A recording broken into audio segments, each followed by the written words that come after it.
Surat cyber crime દ્વારા આંતરરાષ્ટ્રીય cyber ગુલામી રેકેટનો પર્દાફાશ મામલો. પોલીસે વધુ બેની ધરપકડ કરવામાં આવી. મુંબઈ અને સાબરકાંઠા ખાતેથી ધરપકડ કરવામાં આવી, જેમાં એક MBA નો વિદ્યાર્થી અને મુખ્ય આરોપીના સાગરીતનો સમાવેશ.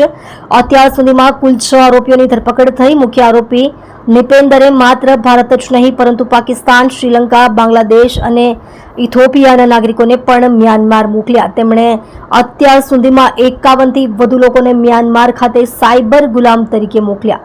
આ 51 લોકોમાં 47 ભારતીય નાગરિકો છે, જ્યારે બાકીના પાકિસ્તાન, શ્રીલંકા, બાંગ્લાદેશ અને ઇથોપિયાના લોકોનો સમાવેશ. દિલ્હીથી સેન્ટ્રલ NGO દ્વારા પણ સહકારથી સાયબરનું ઓપરેશન ચાલુ.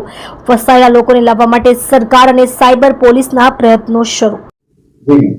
સાયબર સ્લેવરીની રેકેટમાં સુરત સાયબર ક્રાઇમ સેલે હવે બીજા 2 આરોપીઓને ઝડપી પાડ્યું છે. અગાઉ અમે લોકોએ 4 આરોપીઓને ધરપકડ કરી હતી. એ 4 એજન્ટ તરીકે કામ કરતા હતા. હવે જે 2 આરોપીઓને ધરપકડ કરવામાં આવેલ છે એમાં પહેલાનું નામ છે શશાંક સક્સેના. એ MBA છે અને આખી રેકેટમાં એમનું કામ હતું USDT ને ઇન્ડિયન રૂપીઝમાં કન્વર્ટ કરાવવાનું, અને એના માટે ટ્રસ્ટ વોલેટનો ઉપયોગ કરતો હતો.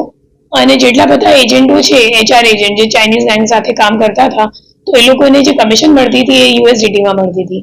એ USDT ને પછી INR-માં કન્વર્ટ કરવા માટે એ લોકોએ શશાંક સક્સેનાનો હેલ્પ લીધો. અને જે આપણો મુખ્ય આરોપી છે નિપેન્દ્ર ચૌધરી, તો એ અને શશાંક સક્સેના છેલ્લા 1 વર્ષથી કોન્ટેક્ટમાં છીએ. અને એ છેલ્લા 1 વર્ષમાં ઘણા બધા ટ્રાન્ઝેક્શન્સમાં શશાંકે નિપેન્દ્રનું હેલ્પ કર્યું છે USDT ને INR-માં કન્વર્ટ કરવા માટે.